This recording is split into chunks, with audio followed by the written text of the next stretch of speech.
Assalamualaikum warahmatullahi wabarakatuh. Hello everyone, I am Auli Ajhar from Group 5 and I'm going to be the moderator for today's meeting. Our topic is about who are we assessing, and our group member there is Eki Rizkia, Sri Wahyuni, Reza Tegar, Jakiatur Rahmah, Sandra Nur Fazriah, and Ainina Rahmia. So without any further ado, to the first presenter, the time is yours. Hello everyone, my name is Sandra Nur Fazriah Azahra and my student's number is 2021222050. In this part, we will start by understanding how teachers can get to know students and what materials will be covered in this chapter. This chapter discusses assessment approaches and practices that can help teachers to understand students' learning by answering some questions about who our individual students are. Question number 1.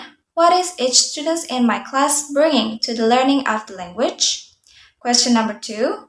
How does each of my students intend to use the language in the future? And question number 3. What are my students' learning goals? This chapter also discusses the specific assessment tools used to better understand students' needs and capabilities. These tools are related to a chronology which is often applied in the use of assessment in the classroom. By applying these tools, teachers can shape course content and learning outcomes related to students' characteristics. In addition, this chapter also discusses the assessment strategies that help to get to know students, namely placement test, needs analysis, and diagnostic assessment.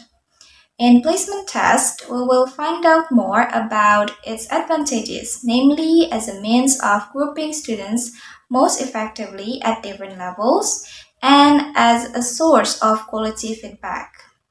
In needs analysis, we will find out about how approaches to needs analysis influence kind of information obtained, the use of approaches to needs analysis, and how the philosophy of needs assessment can influence choices about learning activities in the classroom.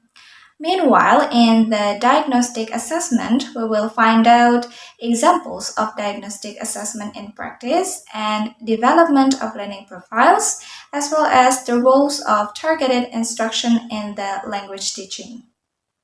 Maybe that's all I can explain. The next material will be presented by my friend. Thank you. I'm going to continue the previous presentation. My topic is about assessment for placement. So, as you can see here, placement tests have the purpose of placing students at level of pre-existing program in those programs with a defined structure and progression.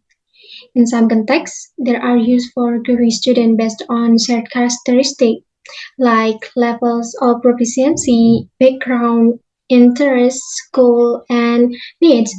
For example, in a less structured program, which defines class and level of instruction based on whoever enrolls. We know that when we are working with students who have similar characteristics, it is easier for us as teachers to shape our teaching for the common good.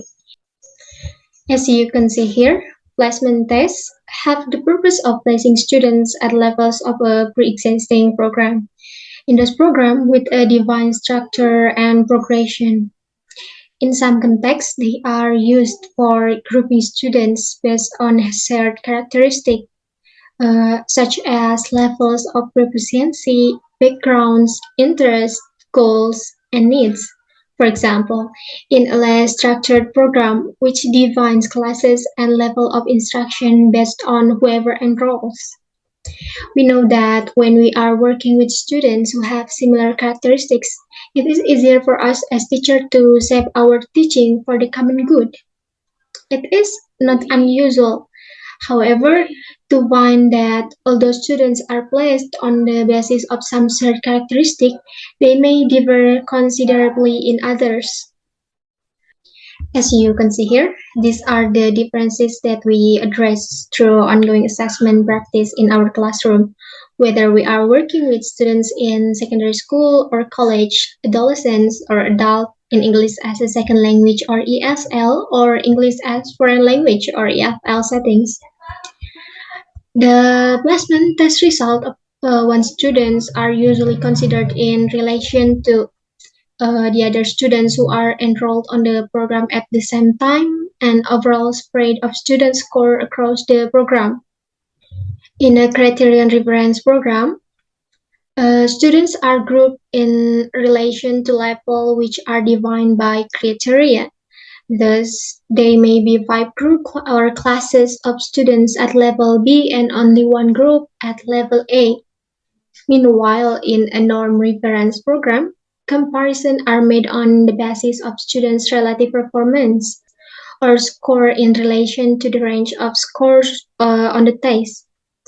Groups are identified by the scores along the continuum from low to high. The form of the placement test can be in form of written and oral tests or even interviews.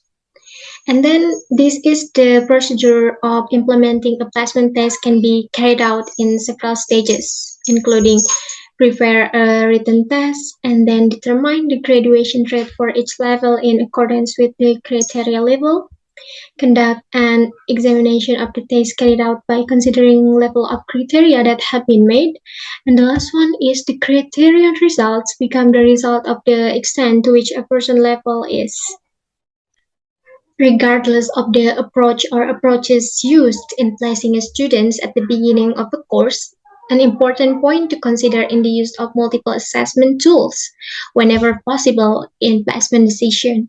The more information we elicit about our students, the better our position will be in supporting their learning and placing them in the right course or class.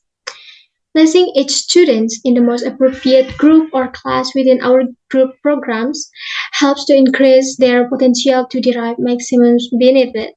It should be noted that a fully specified and validated placement test can have multiple versions, which are at the same or similar levels of difficulty, sample the same or similar competencies and skill, and so on.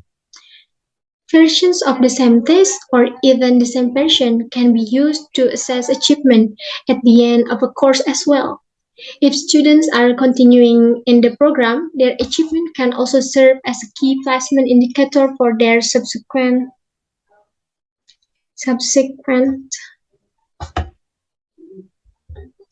If students are continuing in the program, their achievement can also serve as a key placement indicator for their subsequent course placement. New students can take the placement test and be grouped accordingly in relation to the students already in the program. I think that's it from me. I give it back to the moderator. Assalamualaikum warahmatullahi wabarakatuh. My name is Resa Tegar and my student's number is 2021 22044. The next material is about need analysis. Often at the beginning of a new course and also at any point during a course, we assess our students' needs. And the main purpose of needs analysis or needs assessment is to elicit information about individuals in our classes or program in order to inform our course design decisions. Knowing more about our students will help us to identify the activities and experiences that have been the greatest potential of supporting their learning. One point is clear: the more we know, the more effective we will be in shaping our teaching to meet our students' needs and support their language development. When needs analysis is systematic and well designed, it will help us to prioritize the activities in our classes. Needs analysis helps us to answer the difficult questions that are implicit in each of the decisions we make as we orchestrate the learning in our classroom. And the example of difficult question are: what is the most useful activity for these students in this class at this time for this purpose? And where should I begin? What should I do first and what is the most necessary?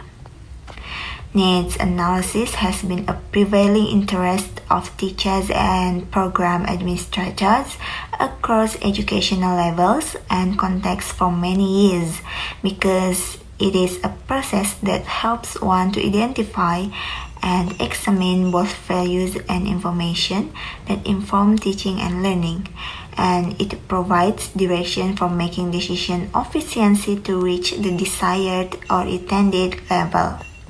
And then next, we may view our needs analysis for the first one as a means of eliciting and supporting students' participation in the selection of and emphasis on class activities, topics, and procedures.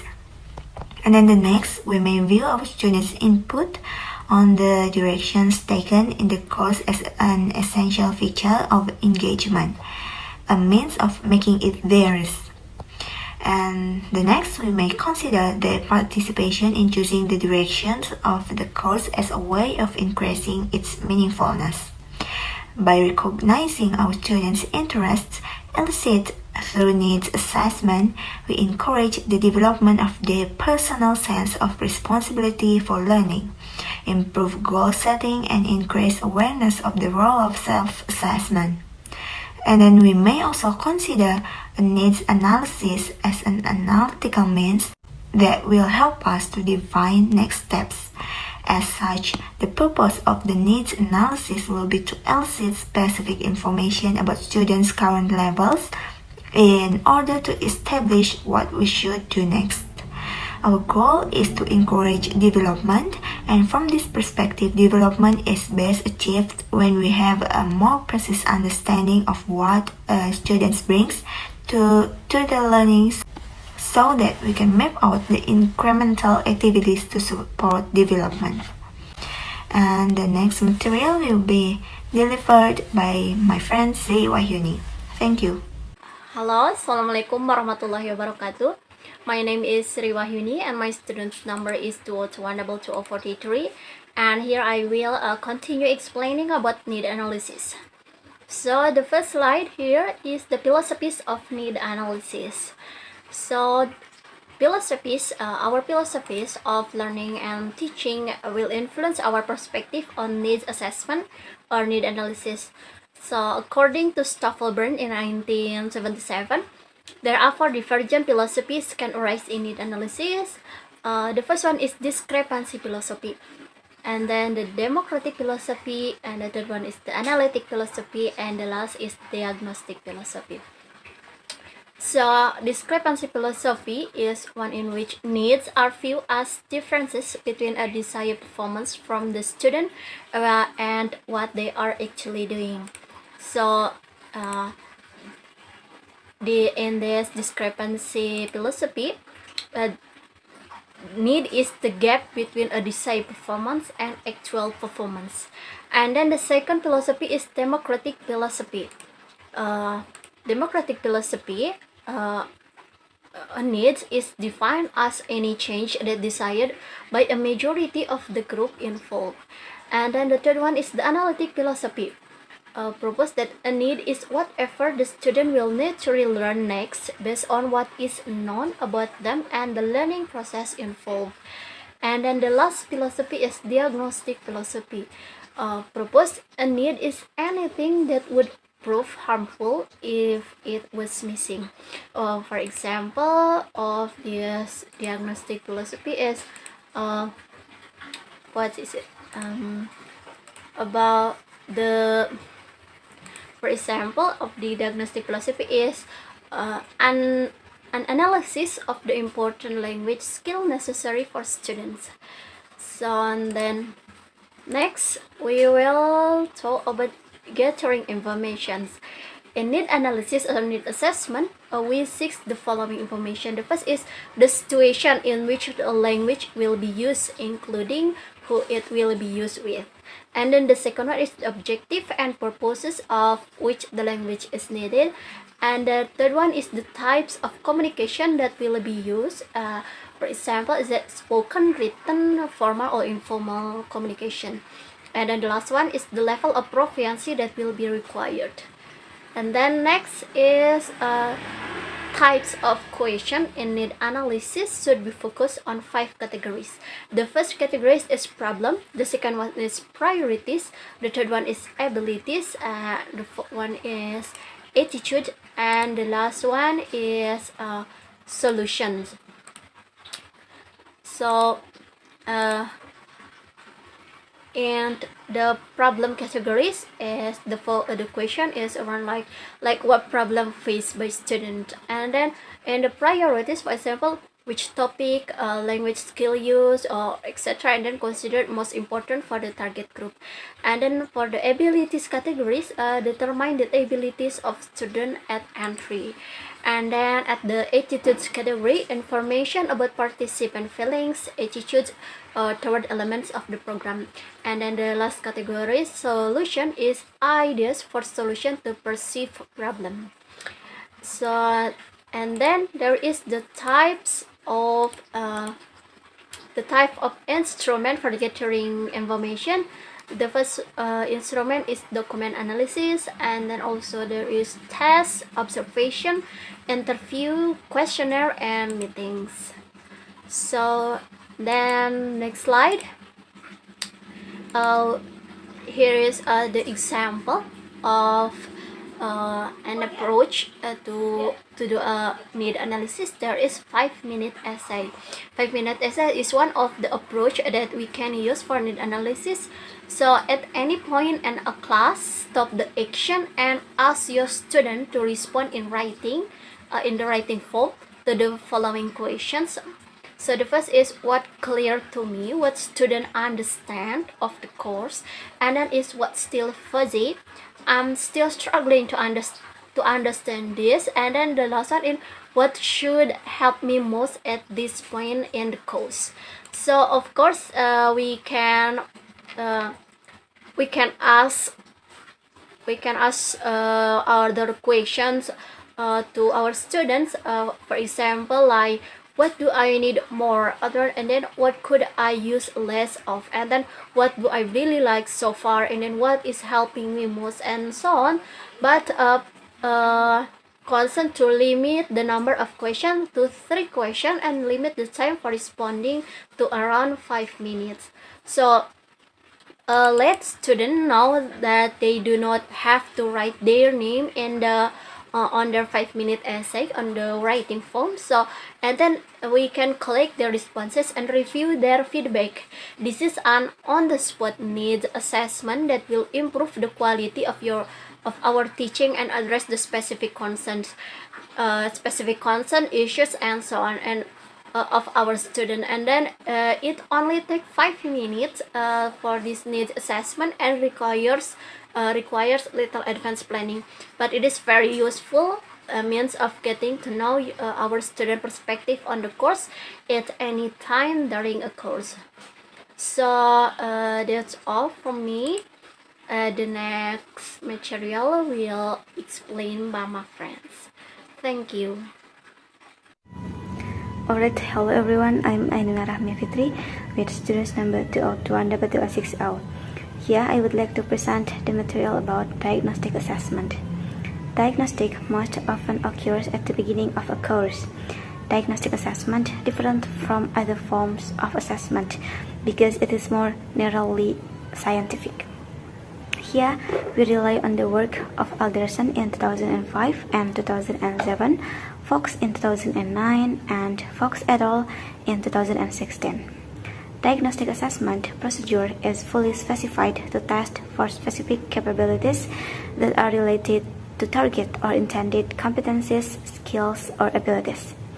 Information provided by the diagnostic assessment should trigger specific pedagogical interventions, which are designed to address an individual's weaknesses and strengths through classroom activity. Or in other words, diagnostic assessment is not fully diagnostic unless it leads directly to teaching that responds to an individual's particular language or learning profile. Diagnostic assessment examines students' individual and unique capabilities and weaknesses and identifies specific activities that address those capabilities in order to support students' development. Alright, let's look at examples of diagnostic assessment in practice. The first example is in the classroom in a conversation class. Diagnostic assessment can be used to get at the micro-level issues that interfere with an individual student's comprehensibility when speaking a new language. For example, we know that pronunciation differences impede communication. Through this diagnostic assessment, it can identify the issues that your individual students needed to address with your help. In this case, issues that would impede their ability to communicate clearly and would impact their performance in the course if they were not addressed. For example, some students may have difficulty pronouncing certain consonants. Diagnostic assessment would identify which ones and identify potential exercises to address a student's recognition and production of these consonants. Because speakers of different languages have different challenges in pronunciation, we would not have time in our classroom to address each of these differences for our whole class. But using this diagnostic assessment, we can identify an individual's capabilities and weaknesses. Assalamualaikum warahmatullahi wabarakatuh. Hello everyone, I'm Eki Rizkia Maulida with my students number 2021222042. Here, I'd like to continue the materials about diagnostic assessment, especially diagnostic assessment in the classroom. But this is in English for academic purposes or EAP class. Peggy Hartwig in Fox and Hartwig 2011 teaches in a pre-university English for academic purposes or EAP program. She has used what she refers to as diagnostic assignments to drill down to her individual students' strengths and weaknesses in academic English. These diagnostic assignments help her to diagnose her individual student skill sets. She used this assignment recently when she taught a class at the advanced level. She notes that when her students are placed in her app classes, their skills in academic English are not necessarily balanced or even. In fact, many students in the same class may have very different skill sets. For example, some can speak fluently and easily in English, but others may be reluctant to speak or may be very difficult to understand. Her students also differ in their development of academic reading, writing, and listening skills. She argues that if she really wants her students to develop to their full potential, she needs to understand their development in each of the academic skills and then devise activities that will support their learning. Alright, here is the example of the online diagnostic assignment, then you can read it yourself, please. Peggy typically works with classes of 30 students. She also has the advantage of having a computer-based learning management system to work with in her teaching context. She explains that she used the example, as I showed before, custom and all parts were facilitated through the learning management system. Students completed the example of an offline diagnostic assignment, then following parts in one day. Her focus continues to be on drilling down in order to identify individual students' strengths and weaknesses. Due to class sizes, it has become increasingly difficult to focus on the individual. But the profiles help to provide more of a global picture of student needs for the term. The writing prompt is given in the next class, so students get a mark of 5%. Alright, and here is the example of diagnostic unit or diagnostic assignment, which helps PG to identify strengths and weaknesses in writing. Here is the Peggy's assessment rubric for the diagnostic assessment that she used in her class. You can read it by yourself. Assalamualaikum warahmatullahi wabarakatuh. Hello everyone, my name is Zakiat Rahma and my student's number is 2021222055. I will explain about the example of diagnostic assessment in the classroom in example 2 about diagnostic approaches and diagnostic assessment across a program in example 3. For the first one is about diagnostic approaches. Peggy used three approaches in the classroom. There are learning log, test retest, and diagnostic conferences. For the first one is learning log. How does it work? Students' role keep a personal record of their work during the course. After completing an assignment for the course, they respond to these three questions in writing. For the first one, what was easy about this assignment? Second one, what was the most difficult? And the third one, what do I need to learn if I'm going to this better next time? For the teacher's role, teachers collect the learning logs and review response alongside the completed assignment. And then, what is its diagnostic potential? This approach, or learning log, allows us to relate the students' awareness of challenges and difficulties in completing an assignment with their actual performance, help us to identify and address specific areas of weaknesses, and helps the students to develop more self-awareness and skills in self-assessment. All right, next slide. Yes, there is a second approach that is test retest. Administer the same or similar tests at intervals during a course. For a student's role, students take the same test at the beginning, midpoint, and of the course to document changes over time. For teachers, teachers can draw on tests from the internet, textbook, and so on, which are relevant to the particular course they are taking. At intervals, the teachers administer the test and keep a running record of how each student is doing. And what is its diagnostic potential? Depending upon what the test is assessing, the information in the running record can guide our next steps. There are many useful tests available on the internet which will be used to teachers. For example, if you are interested in vocabulary and word knowledge tests, see in lextutor.ca or a test of vocabulary in both French and English, see in vocabulary sites. It will be important to remember that at times the test retest approach may simply suggest that a student is getting better at taking the test, not that their skills of proficiency are improving.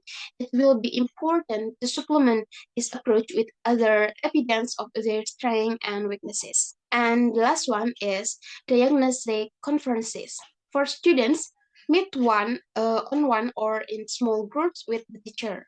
For the teacher asks students to do something with language. For example, to read aloud a short excerpt from a story or newspaper clipping, to share a written response to a question, to discuss a reading assigned for the course.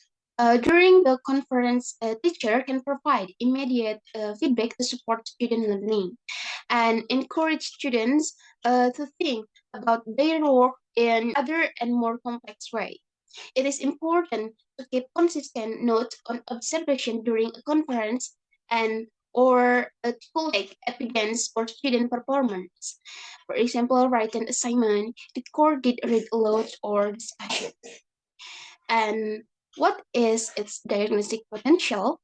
The conference offers teachers an opportunity to note specific strengths and weaknesses and record observations, which can then guide and focus on next step in instruction. Conferences need not take much time. If they occur frequently over time, they can be an important source of ongoing diagnostic information about the student's learning. Next slide, please. Yes, there is a diagnostic assessment across the program. In example 3, it is a university English for academic purposes program. In some instances, diagnostic assessment may be used for all the students in a program.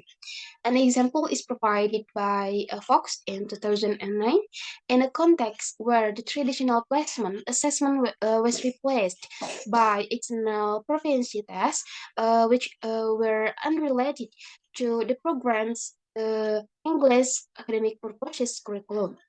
Although students' placement in the program was dictated by external proficiency test scores, teachers within the EIP program were provided with post-entry diagnostic information about each of their students through the administration of a diagnostic test of all the students in the program. Teachers within the EIP program where the students took class firstly with the question, is too much information going to undermine the motivation of my students? How much information should be communicated? What kind of information should be communicated to my students? And what information would be most helpful in supporting their learning?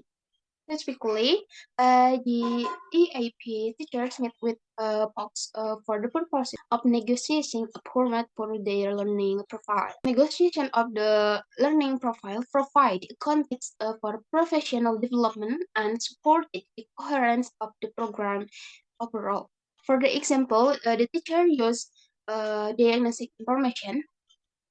There, one of the EIP teacher used the diagnostic information to set up groups of students with similar language profile and use individual learning portfolios to document change.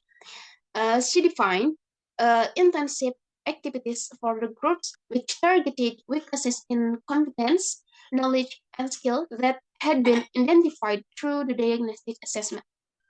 Alright, maybe that's all. The next material will be presented by Eki Rizkia. Thank you. I'd like to continue the materials still about diagnostic assessment, especially the last part of diagnostic assessment, namely diagnostic assessment across a system. And this is a large-scale diagnostic assessment across colleges and universities. Alright everyone, as you can see on the screen that at the time of writing, much work is underway in diagnostic assessment, particularly in English medium universities and other post-secondary contexts with large numbers of students who come from diverse linguistic and cultural backgrounds. These diagnostic assessments most often occur after a student has been admitted to their program. Universities are increasingly concerned about retaining students they admit and supporting their academic success. Failure is costly for both the institution and, of course, the student. New acronyms are being popularized to capture trends in using diagnostic assessment early in students' academic career in order to identify areas of risk, which might lead to failure or impede academic success, and to identify specific learning options to address these areas of risk. The name applied to diagnostic assessment of language risk factors is Post-Admission English Language Assessment, or PELA. And then there are an increasing number of such assessments in many English medium contexts where a large number of international students are entering post-secondary institutions or where students' population are becoming increasingly culturally and linguistically diverse, such as Australia, New Zealand, and Canada. For example, at both Auckland in New Zealand and Melbourne in Australia universities, PELA tests are administered to admit undergraduate students. At Auckland University, the Diagnostic English Language Needs Assessment, or DELNA, is taken by students who have been admitted to their degree programs. But at the University of Melbourne in Australia, the Diagnostic English Language Assessment, or DELA, is administered to new undergraduate university students. Alright everyone, that's all I can say in this presentation, and I'll give it back to the moderator. Thank you.